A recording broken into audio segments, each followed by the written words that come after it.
Okay, thanks, you too. Tonight on 5:30 Now, the candidates some consider the most radical in America, and they're on the ballot across Vermont this fall.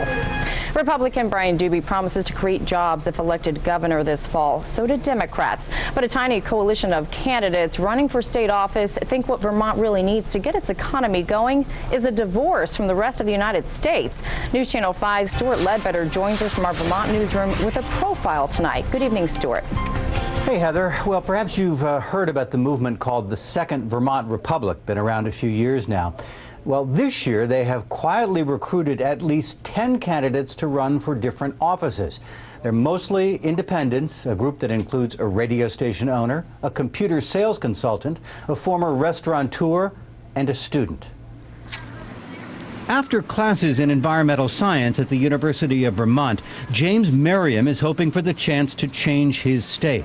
The 21-year-old from Montpelier is running for a seat in the House of Representatives, and he makes no secret of his desire to see Vermont leave the rest of the U.S. and become independent again. I am a secessionist.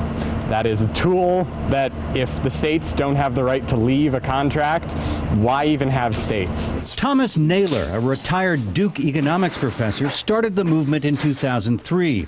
He points with pride to the fact that this year, 10 candidates are running for state office who share his ideas.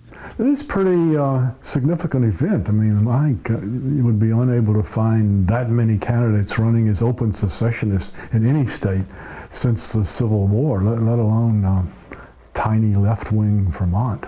We are printing dollars like they're going out of style. The 10 include Dennis Steele, a candidate for governor, who argues U.S. foreign policy and crushing debt are sinking the country, and Vermont should leave while it can. I think Vermont, as an independent republic, could be stronger.